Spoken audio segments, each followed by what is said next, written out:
आज मैं आपको हल्दीराम जैसी चटपटी और टेस्टी हींग जीरा मसाला पीनट नमकीन बनाना बताती हूँ कैसे बनाई जाती है। और ये नमकीन खाने में बहुत ही ज्यादा टेस्टी लगती है और इसे बनाना भी बहुत आसान है, झटपट बन के तैयार हो जाती है। आप इसे एक बार बना करके महीनों रख के भी खा सकते हैं। तो चलिए देख लेते हैं इसे कैसे बनाया जाता है। हींग जीरा मसाला पीनट नमकीन बनाने के लिए ये हमने 2 कप कच्ची वाली मूंगफलियां ली हैं।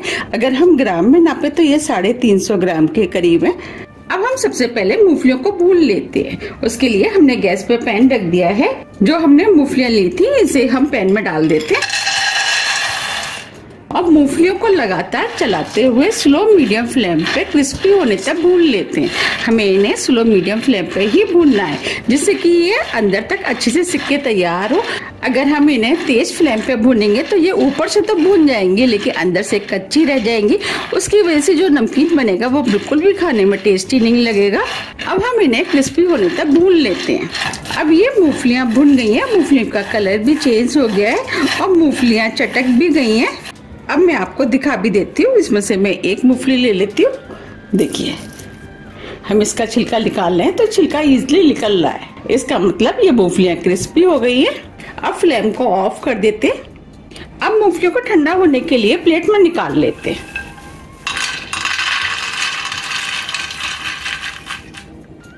अब मूंगफलियों को ठंडा होने देते हैं क्योंकि मूंगफलियां इस समय काफी गर्म है। अब मूंगफलियां ठंडी हो गई हैं। हम मूंगफली का इस तरीके से छिलका निकाल लेते हैं। आप चाहें तो दोनों हाथों से भी रगड़ के निकाल सकते हैं।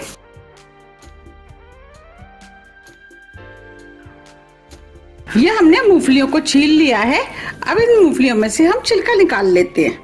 ये हमने मूंगफलियों में से छिलका निकाल लिया है।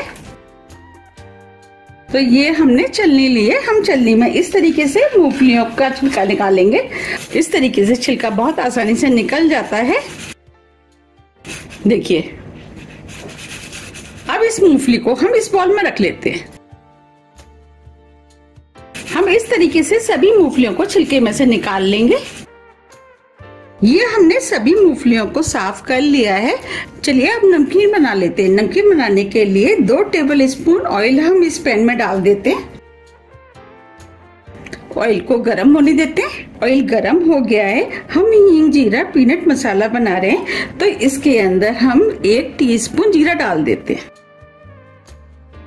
1/4 टीस्पून हींग और जीरा इसमें ज्यादा पड़ते हैं।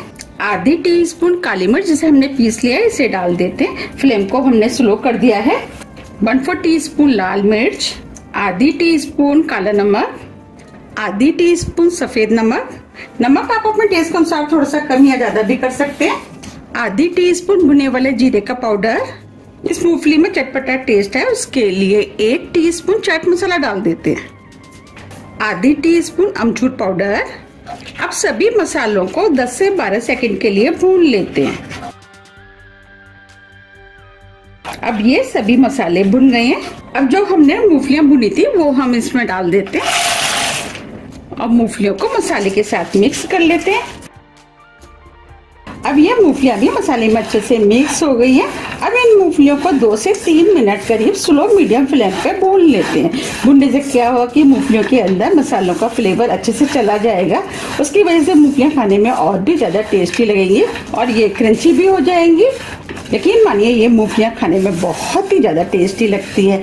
हम जब मार्केट में इन मूंगफलियों को लेने जाते हैं तो बहुत ही ज्यादा कॉस्टली मिलती हैं।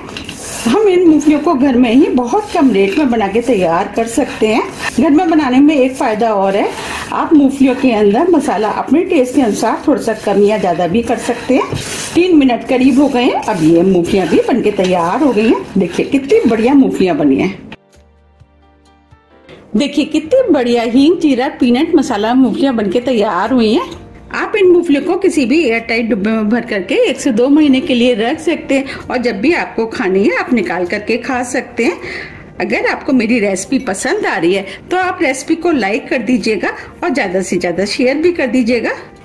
बनी है ना कितनी बढ़िया। इन मूंगफलियों के अंदर से हींग और जीरे की खुशबू बहुत अच्छी आ रही है।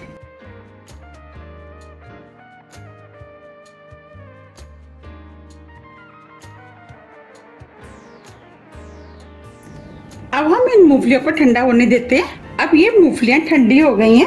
आप इन मूंगफलियों को इस तरीके से किसी भी एयरटाइट डिब्बे में भर करके रख सकते हैं।